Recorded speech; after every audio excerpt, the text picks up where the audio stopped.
Afternoon, everyone. Actually, good evening. It is evening time here now. Um, so I just want to say congratulate you for getting all the way to week 5. We have one more week after this, and then we're done for the summer session. So finish strong. Just keep that in your mind. Finish strong, and things will turn out really good. I believe that, and I appreciate all your diligence and all your hard work and effort through this time. So thank you very much, and keep up the good work. Okay. So in this chapter, this is going to be really good, I think, because we get to talk about non-democracies and democracies that are backsliding. And I think many people wonder, well, is democracy the best form of government? And there are those who would say yes, and those who have many issues with why there are problems with democracies. Well, then we'll look at some of the things that what non-democracies look like and what happens when democracies start to backslide. And I think you'll find it pretty interesting and engaging and learn a little bit about different types of systems. So let's jump into this and take a look, okay? All right, here we go. So as I said, the idea of non-democracies, or what does that really mean to say non-democracy? Well, it means that they don't may not practice the basics of what we call democratic practices, which you learned about in the previous week. They may operate as an authoritarian system. There may be, maybe there's a king, maybe there's a religious council or a group that control the political system. There are lots of ways that this manifests that, arguably could be better or worse. Um, Depending on the society, the number of people, the resources, there are a lot of things that play into why some systems are better or more successful than other systems. And so we're going to take a look at that in this chapter.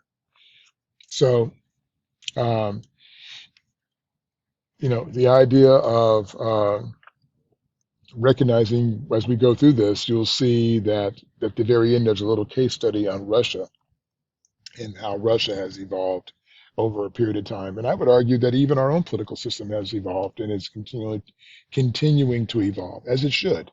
Not that it should evolve away from democracy as much as it is what happens when things start to go wrong, even in our own system. What happens when we have events like January 6th, a couple of years ago, and what happens when there's a direct assault on our democracy, and how do those things happen, and how do we protect ourselves to make sure that the sanctity of our democratic system doesn't fail? Because if that happens, then we really have then it would be catastrophic, really. Uh, so we're going to look at some of these things and really to ask some very difficult questions about some of these things and see what kind of answers we come up with. So let's jump in this. So what are non-democracies? Well, and non-democracies are basically, again, as I said, governments that basically uh, operate outside of a democratic, typical democratic systems. Democratic systems, people tend to have the right and responsibility. Are basically are the core of what makes democracy democracy. Is basically the will of the people. We, the people, dictate the political outcomes. Are supposed to, by our virtue of our involvement in the political system, be able to dictate the outcomes of what happens with the policies that governments make or our government makes to protect us, support us, and provide our everyday, living ability to live and thrive in the society. In non-democracies, the citizens are really denied any access to the institutions that would allow for them to be able to have a say in their own futures or their political outcomes. Uh, and so there's very little accountability from the elites in these systems.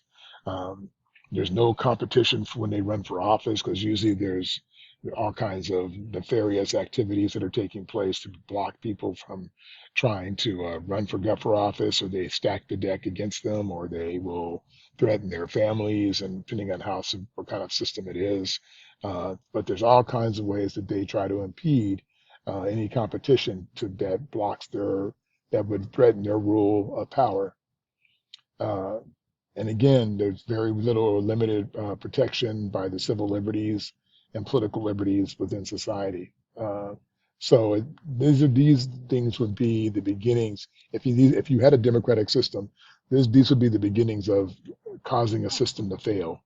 Those types of things, when you have limited political accountability, you have no competition for political office, and you have weak or no protection of your civil liberties. Those would be the beginnings of a dying democracy. And I would argue if those things are not in place, it'd be very difficult to create a democratic system of government.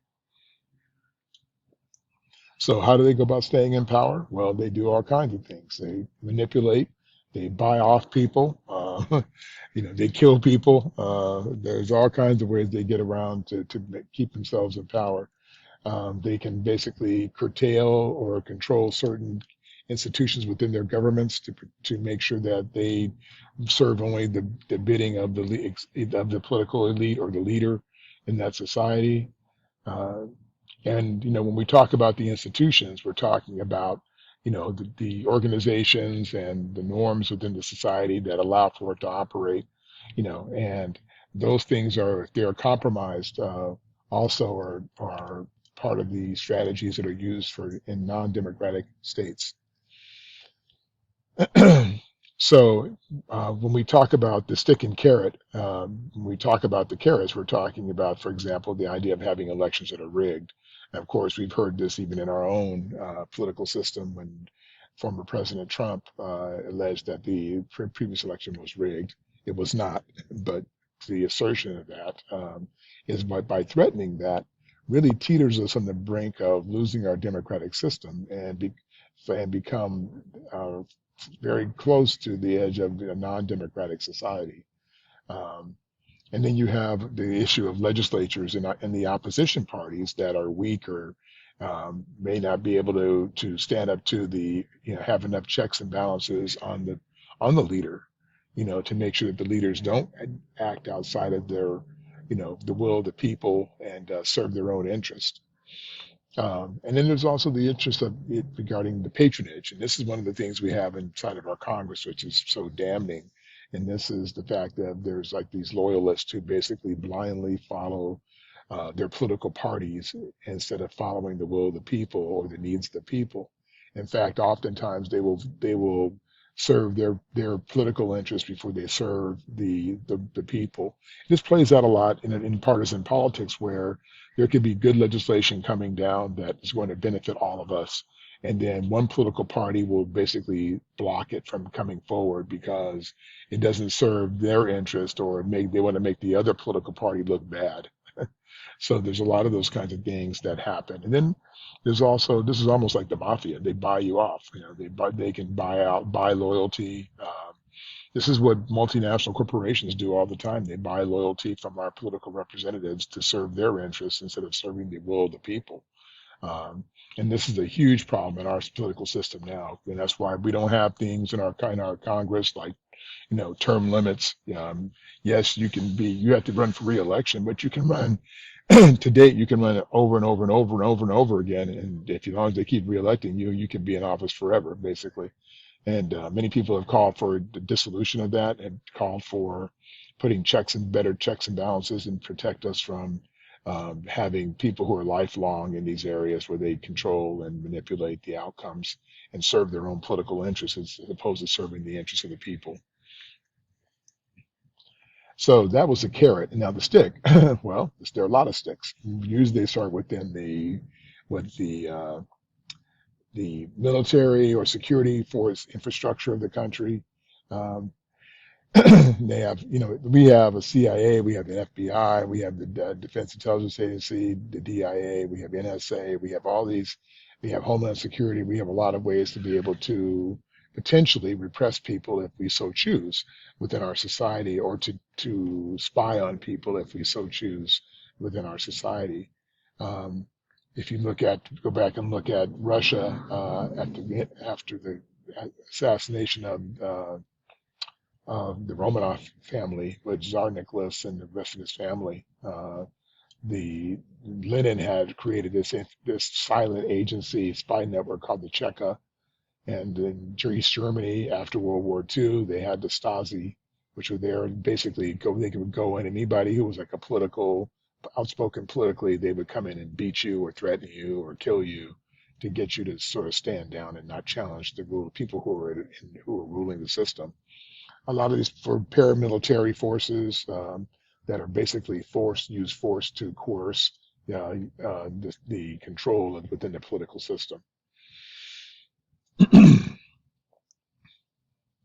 So again, a lot of, and within these frameworks of non-democratic systems, there's the propaganda setups that allow for them to, put out misinformation or disinformation. So basically, they manipulate the information that is told to the public to get them to sort of follow along and do whatever it is that they want them to do, as opposed to maybe what is actually truly happening in society. This happens a lot in a lot of countries where, like, for example, in North Korea, you can't, the only TV station you can watch is the state network, which controls what they say about America, about the West, about democracy. So imagine from the time that you're a child growing up, you're indoctrinated by, to hate America. And this happens a lot in some of the Middle Eastern countries. They're indoctrinated the same way. For a long time in Iraq, for example, they only had, you have to watch Iraqi TV, and he could create any image he wanted about America and and the perceptions about America.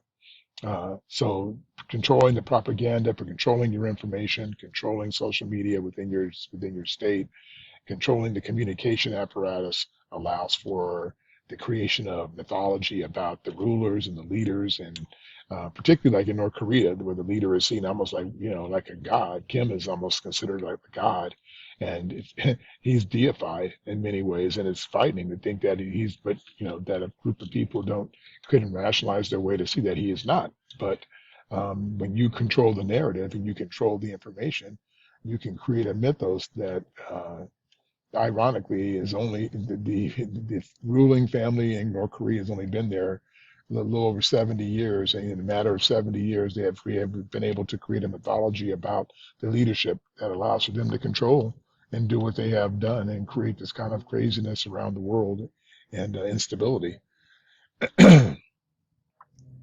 So the variations within non-democracies, here's a good chart to show you some of the variations. So the first one they show you is theocracy. Again, theocracy is religious rule.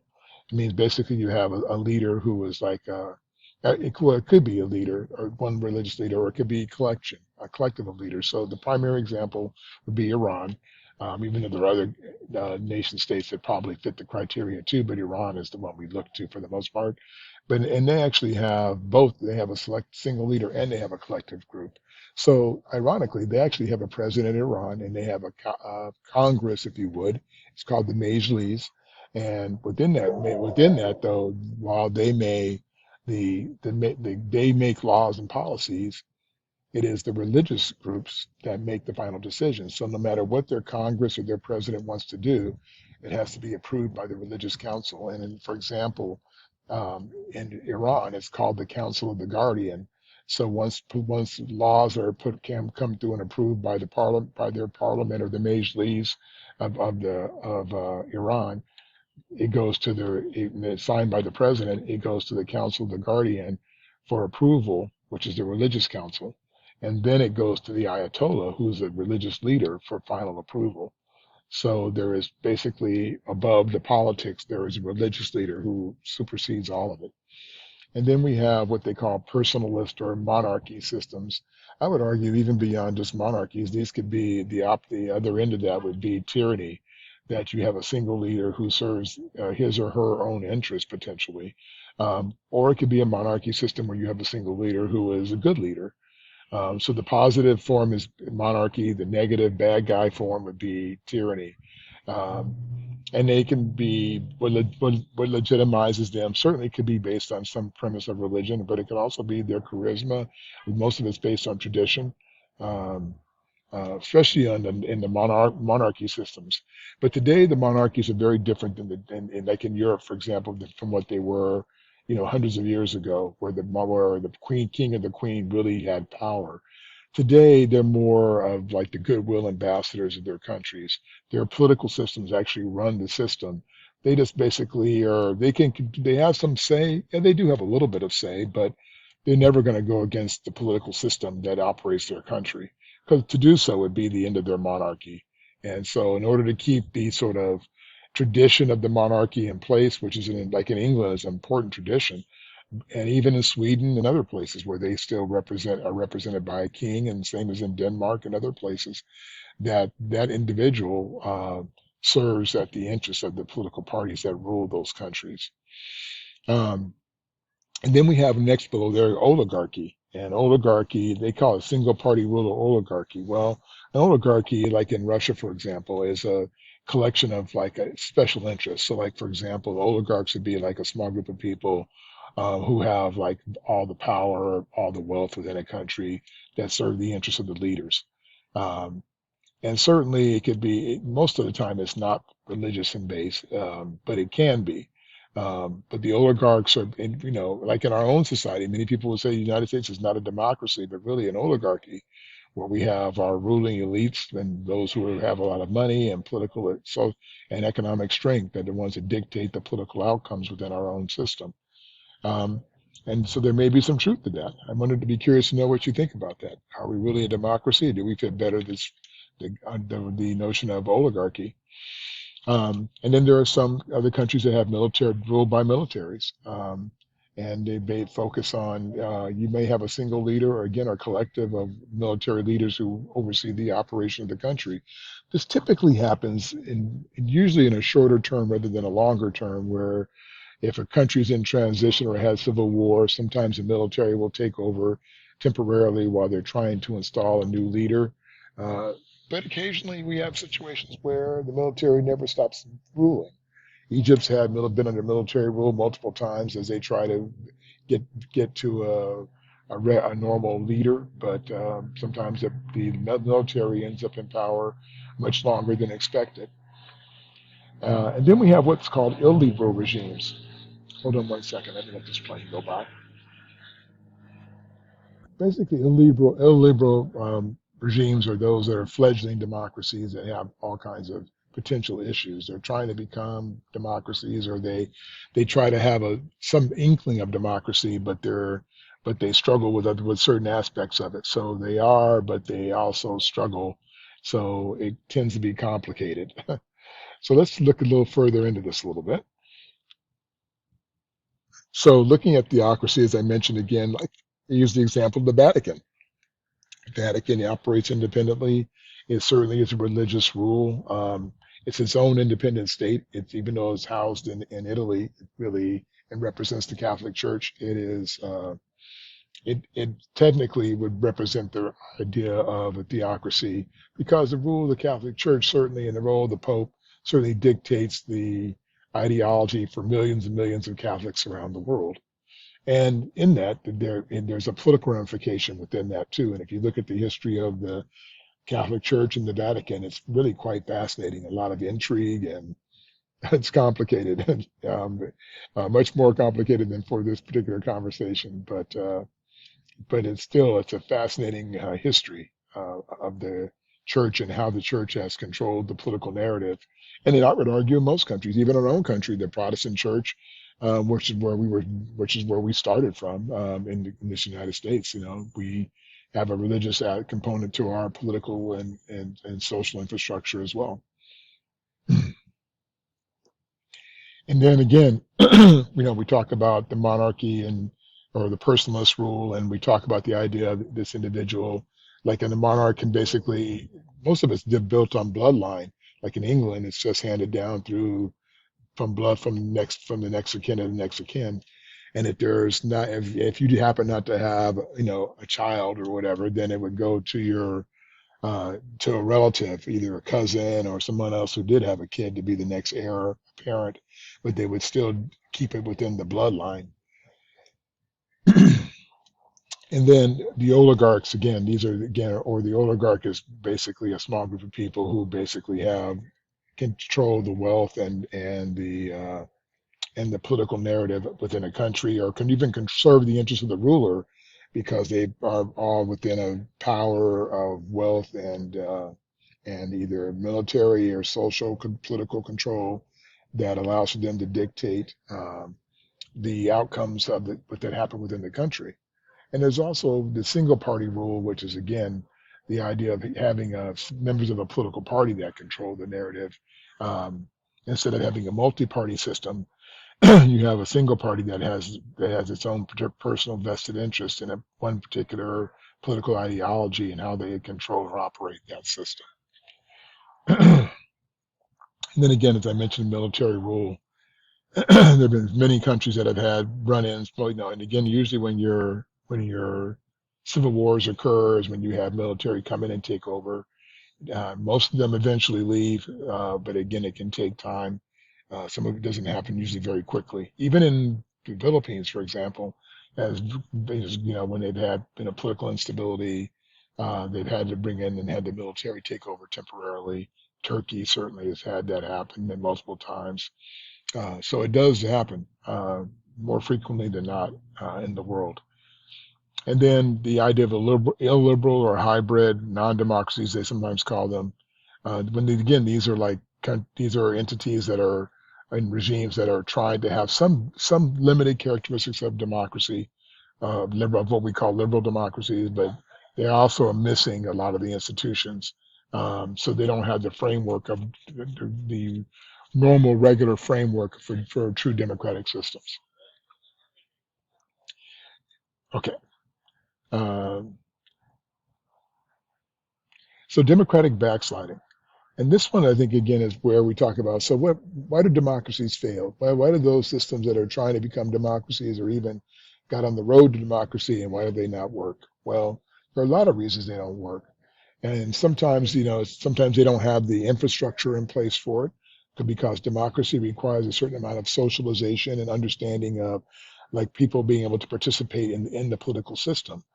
Well, what does it take to do that? Well, you need to be educated, have some sense of your place as a citizen within the framework of making your own decisions or being responsible for your own life and your life of your society within your society.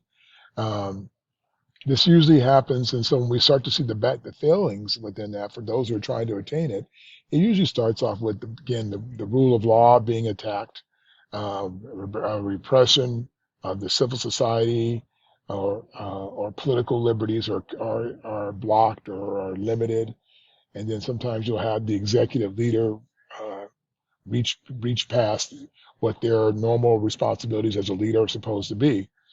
You could even argue that that's took place on, even in our own country in the last few years, where arguably sometimes the executive leader can, and I'm not just talking about Trump, but others have gone on beyond what their constitutional rights uh, happen to be under the rule of being the executive or leader of the country.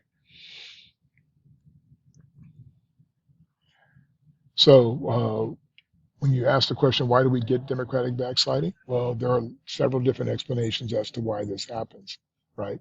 And some of them have to do with, institutional things that happen when you have failings within, either you haven't put the institutions in place to be able to address the needs of the people.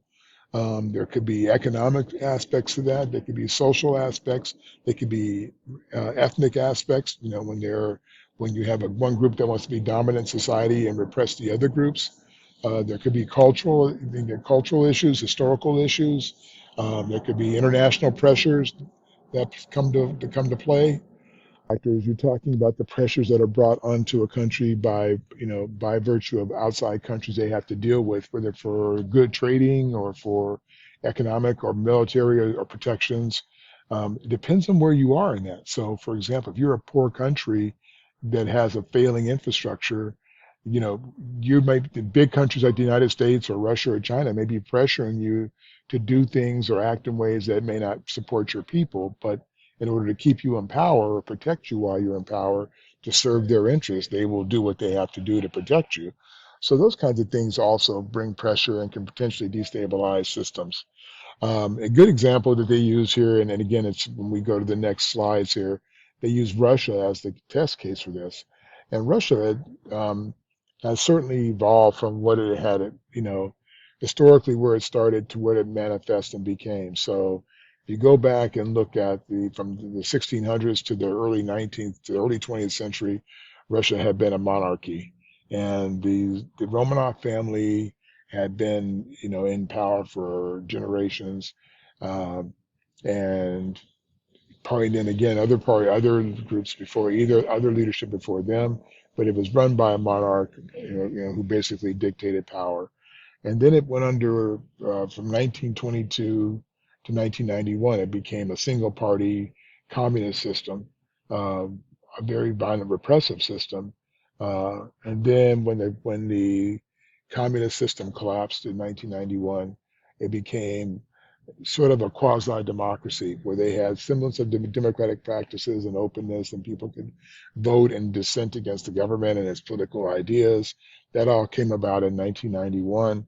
But then it became an illiberal, and it was much closer to a democracy in the early days after the collapse of the Soviet Union than it ever became, than it is today. Once Putin came into power, he has been able to hold on to and block all the institutions of government, kill off people that didn't serve his interests, and anybody who dissented against him. People died mysteriously all over Russia as a result of this. Um, and a lot of, it's interesting. A lot of people wonder, well, when you don't have any historical framework for a democratic system of government, which Russia didn't have, trying to create it, even for people who didn't, who didn't grow up under democracy, it was very difficult. So let me give you an example of that before I wind this down. So let's say if under communist rule, you got every week on Friday, you could go down to your local market and buy a loaf of bread for 25 cents. Sounds good, right? So everybody gets a loaf of bread. Everybody gets their one loaf. Well, Soviet Union collapses. Here comes the capitalism and democracy. Well, it sounds all well and good, but you know what happens? Now you have to compete for that loaf of bread. And if the baker only makes so much bread, and let's say I have more money than you, instead of me taking my one loaf of bread, what if I buy 10 loaves of bread? And somebody else like me buys 10 loaves of bread. That means there's less bread for everybody. Now the baker can do a couple different things. He can either raise the price so that only so many people can afford to buy the bread, right? And then maybe you can't get bread that week. Maybe when you think about, your idea of democracy, maybe it's not so good for you because now you're having to struggle in a way that you didn't have to struggle previously under the old system. So democracy looks good when in its own imperfect way when people participate in their own outcomes that allow and challenge government and keep an eye on the people they elect to represent them. When you don't do that, bad things can happen, and that's what's happened in Russia. And they've got a leader who they can't get rid of, and change doesn't happen. And a lot of the old people really preferred having a monarchy or having a leader who was in control. They dictate their lives and dictate what their lives are going to be like. And if that's what historically, that's what you tend to fall back to. Um, Many people argue that's happening in the United States too. That people like these heavy-handed, strong leaders, whether even if they're not strong, they like when they're able to, have the image of being strong. That's what made people like Donald Trump. They like the fact that he gave the image of being the strong leader. But is that really what is required to be a leader today? Is that really what we need? Is to have, somebody who is like that, or do we need someone who has a different view of the world than that, recognizing how powerful we are? Does that mean we have to wield that power? What does that really look like today? And I think that's the question. But it certainly points to the fact that our own democracy may also be in trouble. And maybe perhaps we fit more of the idea of an oligarchy or in a liberal regime as opposed to a full regular democratic system. I'd like to know your thoughts on that. All right. Well, that's it for this week. And I will look forward to see you for our final chapter for week 6. You guys have a great week.